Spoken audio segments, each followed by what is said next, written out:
भारतेऽहं वृणते पालभवाद्दिपूतं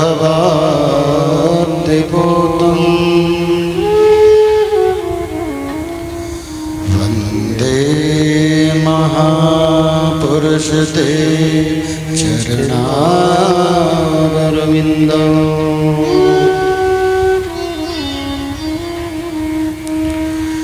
सीतानाथ समारम्भा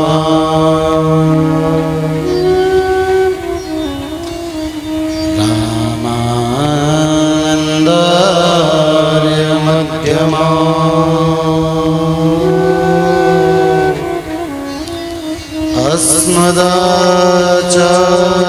अस्मदाचार्यपर्यन्तां वन्दे गुरुपरम्पराम्।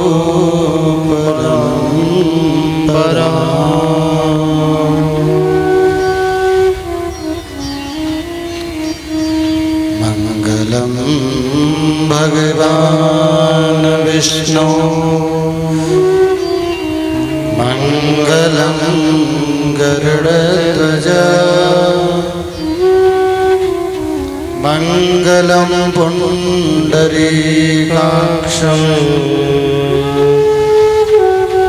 मङ्गलायतनो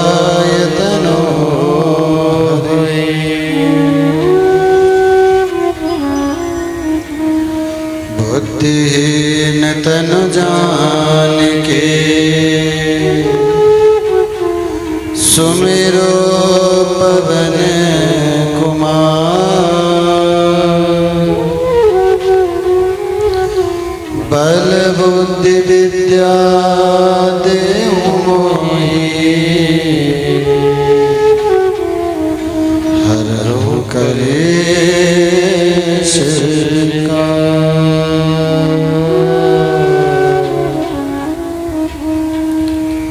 राधे मेरी स्वामिनी मैं राधा जो को दास जन्म जन्म मोह दीजियो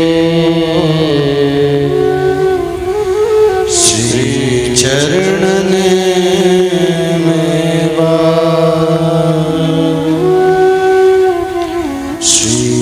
चरणन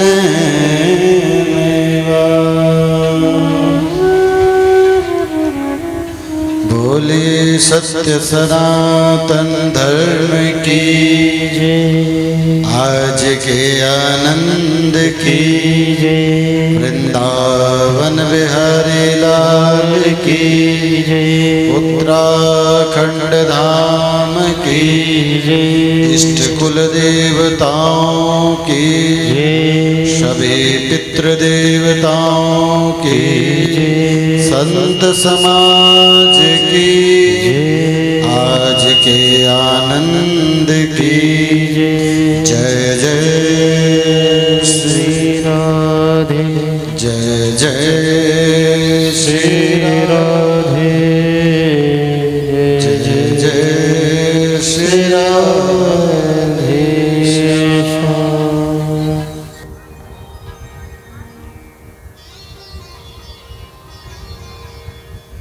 परम मंगलमय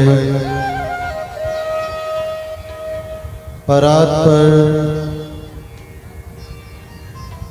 अखिलेश्वर करुणा वर्णालय भक्त विवांचित कल्पतरु तड़िंदित विनिंदित पीतांबरधारी श्री श्याम सुंदर भगवान श्री कृष्ण की वांगमय शब्द विग्रह प्रतिस्वरूपा श्रीमद्भागवत महापुराण की है पावन गाथा।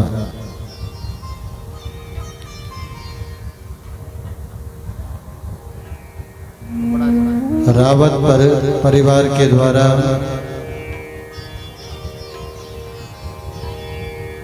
स्वर्गीय श्रीमती सुषमा देवी जी की पुण्य स्मृति में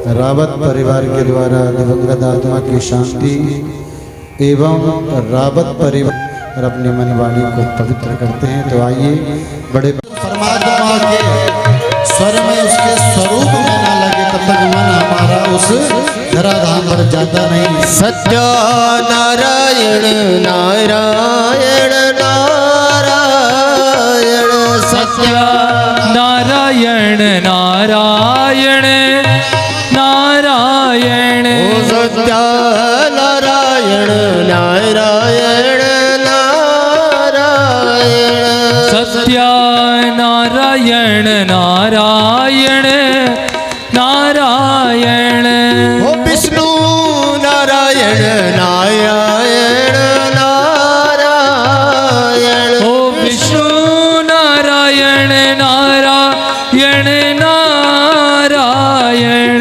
बोलो नारायण बोलो नारायण श्रीमन नारायण नारायण नारायण बोलो नारायण नारायण श्रीमन नारायण नारायण नारायण।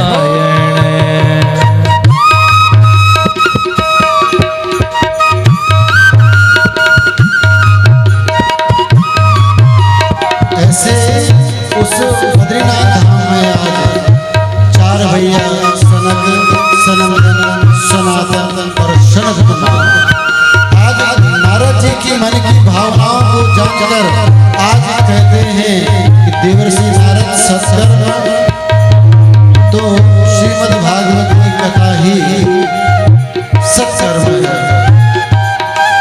नारद जी ने सुना और बोले उसी नारायण की तपस्या में मैं अपने मन की जिज्ञासा लेकर आया हूँ और इस स्वर को संहिताओं के साथ आप मेरे तत्व की जिज्ञासा को शांत करें।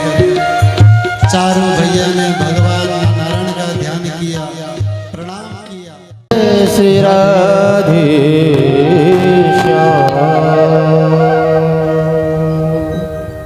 भोले वृंदावन बिहारी लाल की जय। कृष्णाय वासुदेवाय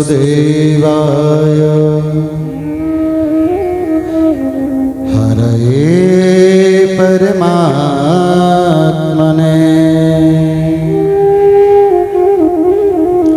प्रणतः क्लेशनाशाय गोविन्दाय नमो नमः।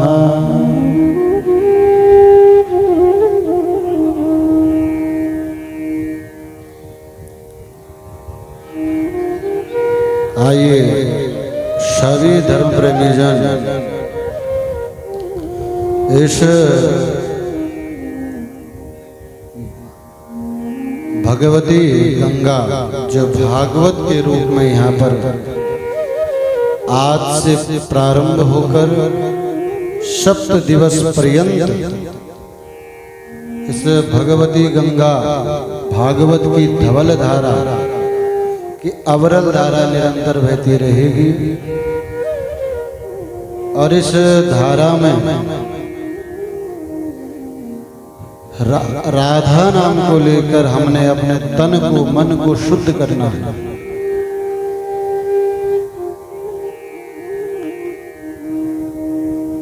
रावत परिवार के द्वारा श्रीमान बालम सिंह रावत जी परिवार के मुखिया,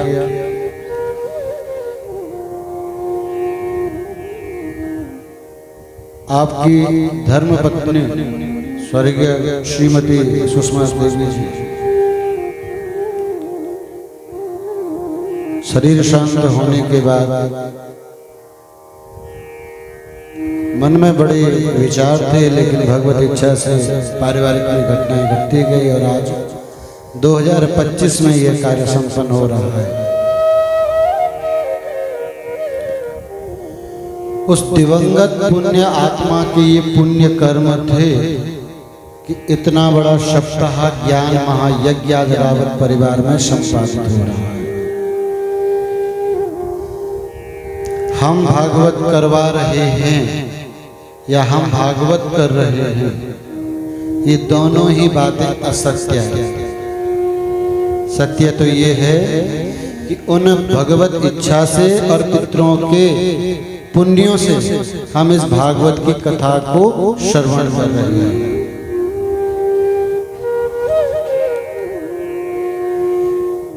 जन्म कोटि कृतं पापं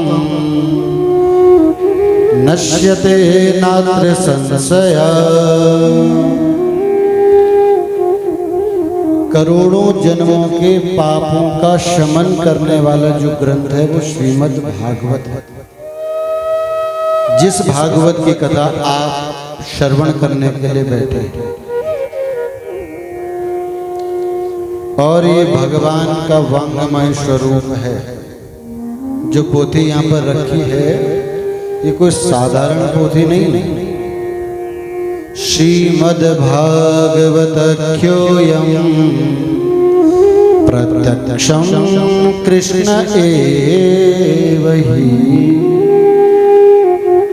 ये कोई पोथी साधारण पोथी नहीं, ये कागज की पोथी नहीं है।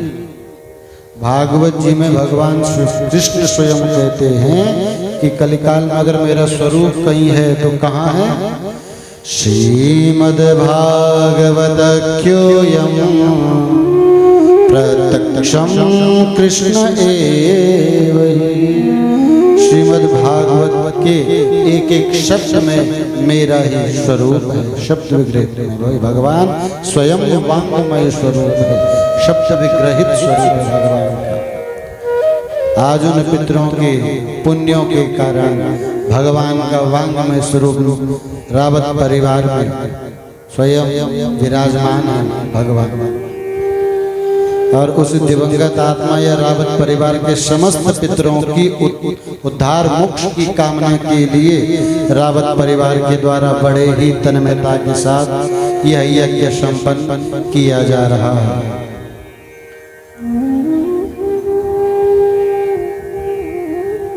भगवान की कृपा नहीं तो क्या 2-3 दिन पहले जब पंडाल लग रहा था तो इंद्रदेव बड़े प्रसन्न थे। अति भी ठीक नहीं होती ना, अति प्रसन्नता भी कई बार गड़बड़ हो जाती है, नहीं होती। बोलो जोर से राधे। हाँ, ये तो 7 दिन तक बोलना पड़ेगा। क्या बोलना पड़ेगा? जोर से बोलो। नहीं बोलोगे तो हम बुलवाते रहेंगे 7 दिन पर्यंत, तो खुद ही बोलना पड़ेगा, ठीक है ना। तो 3 दिन 4 दिन पहले तो बड़ी अच्छी सुंदर व्यवस्था है, ठीक है, लेकिन भगवान की ऐसी कृपा कि 1 दिन पहले अच्छा हो गया महसूस नहीं हुआ। आज प्रातःकाल जब उठे तो 5-5:30 बजे भी हल्का बूंदाबांदी हो रही थी। ये कहीं ना कहीं पितरों की कृपा है, आशीर्वाद है ना, बहुत अच्छी बात है। क्योंकि किसी भी यज्ञ में थोड़ा बहुत बारिश का होना, यज्ञात् भवतुर्जन्याः, यज्ञ के समय या यज्ञ से पहले यज्ञ के बाद थोड़ी बहुत बारिश होना भी उचित माना गया है ना, अच्छी बात। पर मेरे प्रभु बड़ी सुंदरता के साथ सुबह कलश यात्रा संपन्न हुई, बड़ा उत्साह था। और धन्यवाद है उन माताओं को जो अपने उत्तराखंड की लोक संस्कृति की उन सुंदर मंगल गीतों को आज भी संजोए हुए हैं। आप सबको बहुत बहुत आप बधाई के पात्र हैं, शुभकामनाएं हैं। क्योंकि आज हमारी कई संस्कृति लुप्त होती जा रही है और उसको बचाना, उसका संरक्षण करने का जिम्मेदारी किसकी है? हमारी। क्योंकि हम उस उत्तराखंड के लोग हैं जिसको देवभूमि कहते हैं, है ना। अच्छा लगता है। तत्पश्चात बड़ी सुंदर कलश यात्रा संपन्न हुई, पूजन प्रारंभ हुआ। इस कथा यज्ञ में परीक्षित के आसन पे परिवार के ज्येष्ठ पुत्र श्रीमान राकेश रावत जी विराजमान हैं। संग उनकी धर्मपत्नी राजा परीक्षित की तरह वो इस कथा के श्रोता है और हम सुखदेव जैसे वक्ता है। बहुत सूक्ष्म रूप में वक्ता और श्रोता नहीं।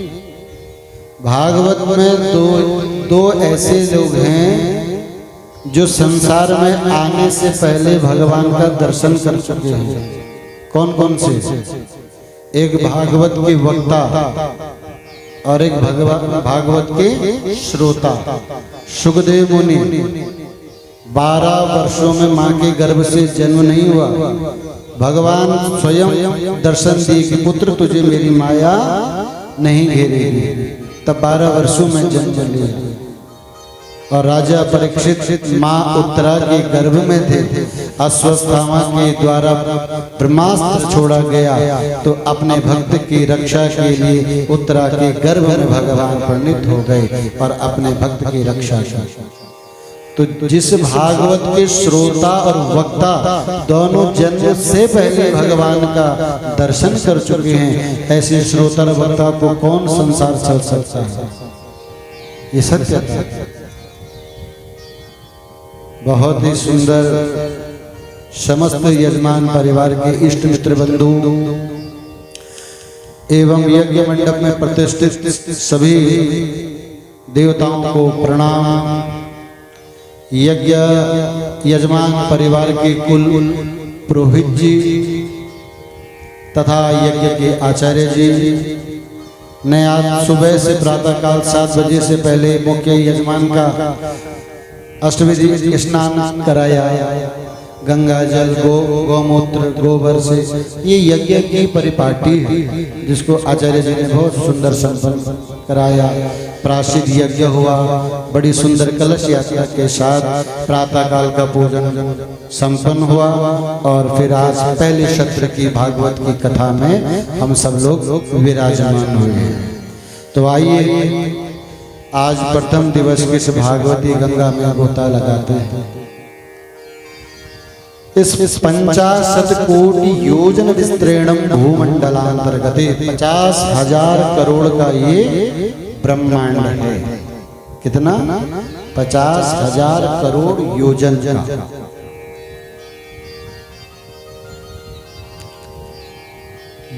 जहां पर भगवान नारायण की सत्ता विराजमान है, सत्यलोक भगवान का शीर्ष है, तो तलवे पाताल लोक है। 14 भुवन इस पूरे ब्रह्मांड में। आगे आगे समस्त कथाएं आप लोग श्रवण करेंगे। तो भगवान ने जनमानस को लाभान्वित होने के लिए 2 चीजें प्रकट की हैं। कौन कौन सी? एक तो गौमुख से गंगा, गौमुख से गंगा, और गोविंद मुख से गीता का सार। गौमुख से गंगा का प्रादुर्भाव हुआ और गोविंद के मुख से कुरुक्षेत्र में गीता का ज्ञान निकला। गीता का ज्ञान अर्जुन को दिया। तो कल कल गागामनी भगवती शिवजटा शोभनी गंगा में डुबकी लगाकर हम लोग करते हैं तन की शुद्धि, और भगवान की कथा में गीता का ज्ञान सुनकर हम करते हैं मन की शुद्धि। तन शुद्धि, मन शुद्धि, तो भव से बेड़ा पार हो ही जाता है। ठीक है ना? तत्पश्चात भागवत, भा माने हो गया भक्ति, गौ माने हो गया ज्ञान, वो माने हो गया वैराग्य, और तो माने हो गया तन्मयता। तो भक्ति, ज्ञान, वैराग्य और तन्मयता ये हमारे जीवन में आ जाए तो हमें भागवत की कथा का पुण्य लाभ प्राप्त हो जाए। भागवत की कथा को श्रवण करने से क्या होता है? आपने जीवन में सुना कि भागवत की कथा सुनो, कथाओं को सुनो, है ना? अब मन में विचार ये भी आता होगा कि भगवान की कथाओं को सुनकर होता क्या है। यश्याम श्रवण मात्रेण मुक्ति करतले स्थितः। ये भी बात है। यश्याम श्रवण मात्रेण हरिस्तं समाश्रये। भगवान की कथाओं को सुनकर व्यक्ति के मन में भगवान के प्रति आस्था जागती है। जिस चीज को हमने देखा नहीं, जिस चीज के बारे में हमने सुना नहीं, तब तक हमारा मन उस ओर जाता नहीं है। जब आंखों से हमने देखा तो क्या हुआ? मन में वो चीज की जिज्ञासा हुई। कानों से सुना तो मन में जिज्ञासा हुई कि ऐसा होता है, हमने सुना है। तो भगवान की कथाओं को सबसे पहले सुनना चाहिए। नवदा भक्ति में भी सबसे पहले भक्ति है क्या? श्रवणम। श्रवणम सुनो। 9 प्रकार की भक्ति है। आगे आगे जब ध्रुव प्रहलाद जी की कथाएं आएंगी तो तब नवदा भक्ति की चर्चा होगी। 9 प्रकार की भक्ति में पहली भक्ति होती है श्रवणम, सुन। और आज के